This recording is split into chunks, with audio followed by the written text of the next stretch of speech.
Hi, it's Frankie DiVita at NAMM 2012 with Halestorm. You guys hail from Pennsylvania, right? From Pennsylvania, yeah. Thanks for having us. Oh, no problem. So you are Lzzy Hale. Lzzy Arejay Hale. Hi, Josh. Joe Hale.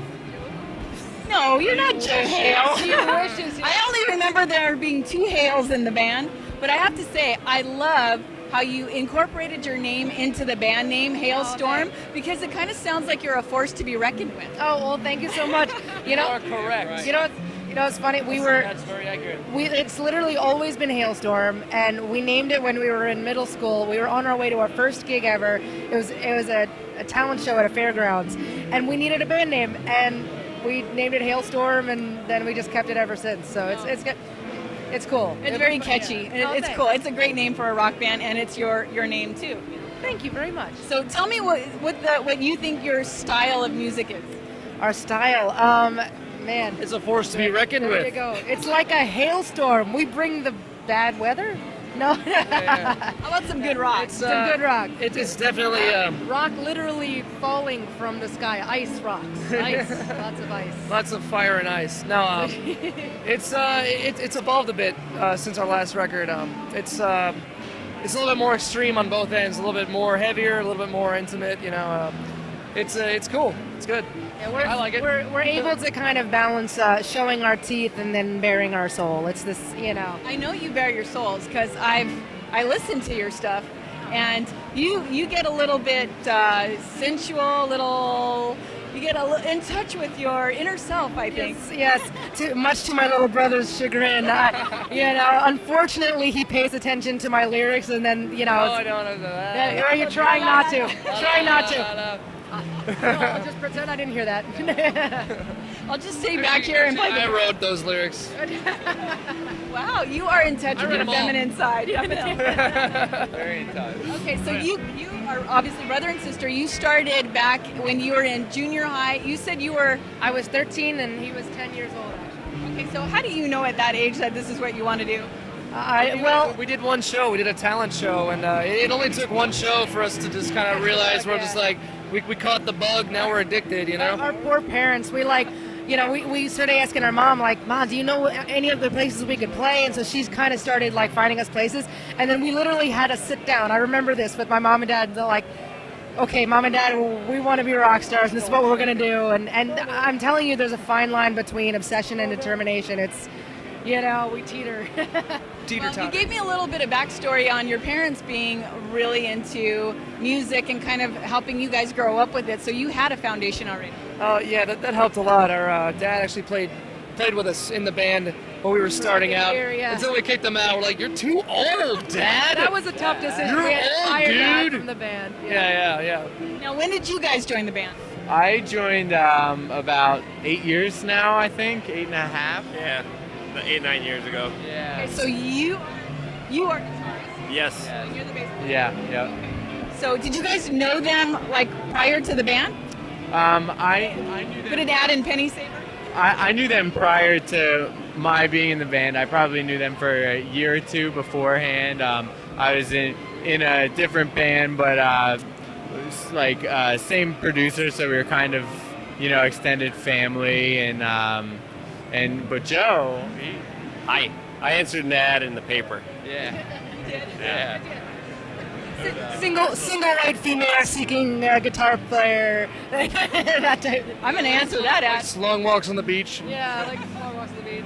Solos on the beach. Long solos on the beach, yes. So Everything. I was talking to some of your band members, RJ, and they're saying that you are the ham of the band. What made you think that?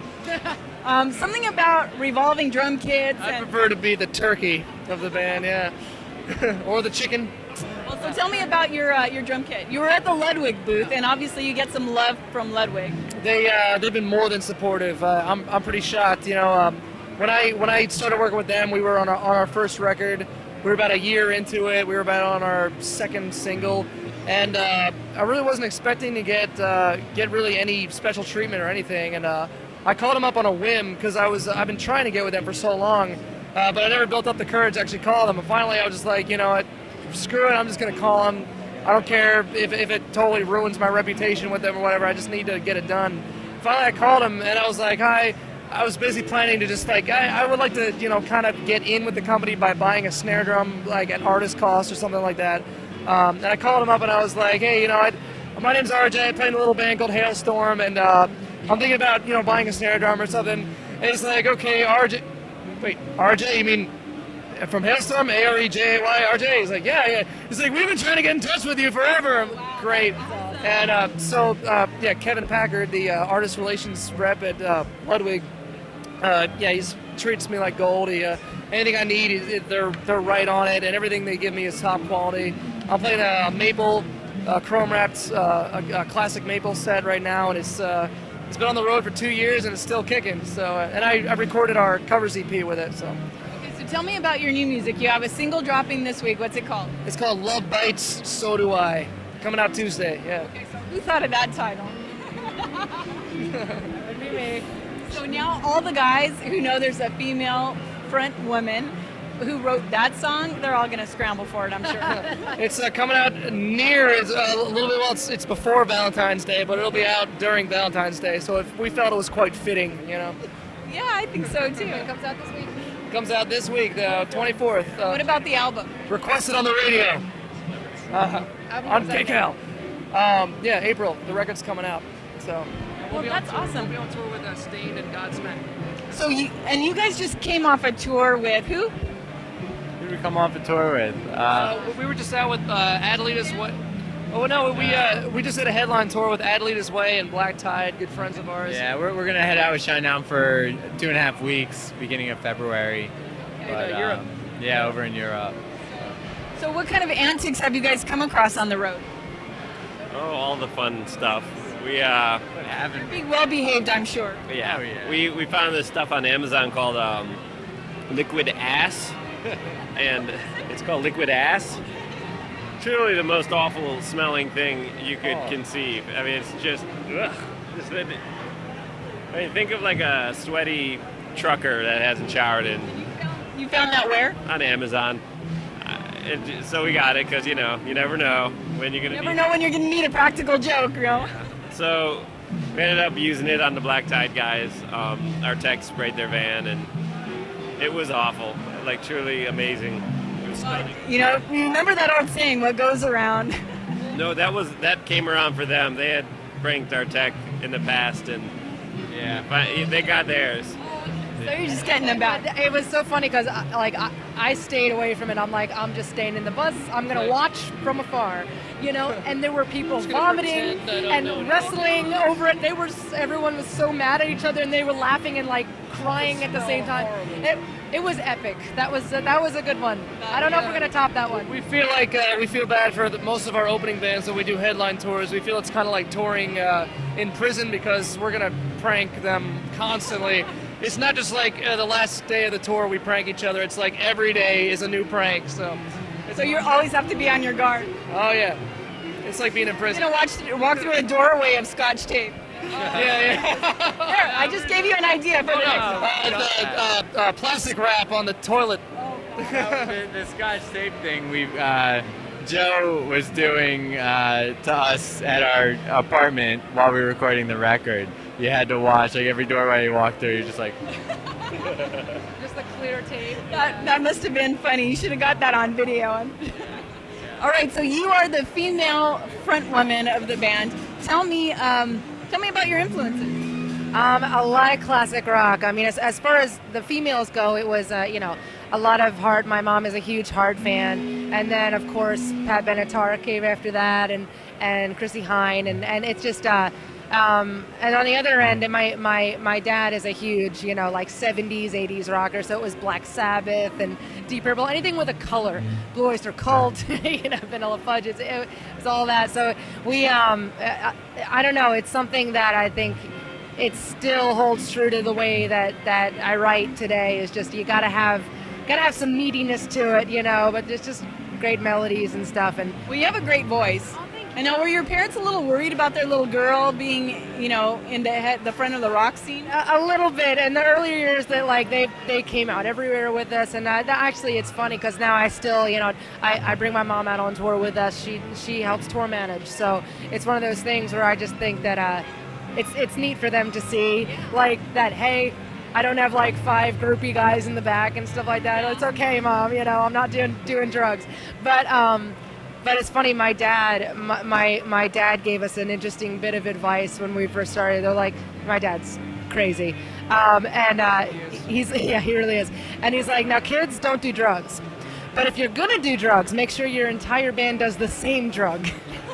He still believes that was his downfall. He was a bass player in a band back in the 70s. He still thinks that was his downfall because there were people on uppers, downers, alcoholic in the band. And he's like, wait, nobody knew what was coming or going.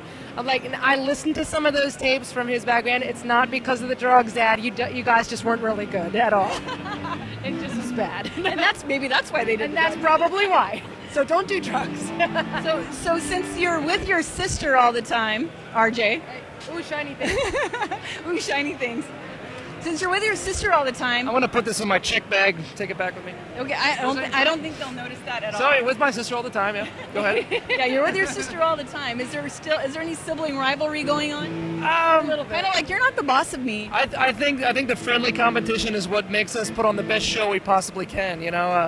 Between all of us, because we're all kind of like family. Like I'm gonna out front person the girl. He does that a lot. No, I fail every night though. But no, we start wearing short skirts. I should. Speedos. What is under the kilt? I know, right? Oh yeah. But overall, I mean, like we've all been together for so long. We all feel so close, like a family, So the music just kind of keeps us together. There's really no. I don't know. That's a hard question. We kind of do, we kind of don't. Yeah, it's a nice balance of everything. I'm gonna put this back. Yeah, you might want to put it back before somebody else. Yeah, the security's gonna get called. All of a sudden, you just get taken out by the security. Don't let it fall now. All right, you got it. So, well, thank you so much. This was great. I wish you guys a lot of success, and I hope to see you guys playing in Southern California. We definitely will. Look for us in the spring. In the spring, okay. And oh wait, one last thing. You're doing a video shoot pretty soon. Oh yeah, we're doing a kind of a viral video shoot for our new single, Love Bites, So Do I. And we're doing our photo shoot out here too. So lots of fun stuff in California. We love coming here, so. Well, good. Well, I wish you a lot of luck, and I hope to see you like walking up accepting like an American Music Award or a Grammy pretty soon or something. That's nice. And then you can say, I remember that girl that did one of our first interviews. Or like you predicted it. I am predicting it right now. Well, thank you guys so much for your time. Thank you. And have fun with the rest of NAMM 2012. All right.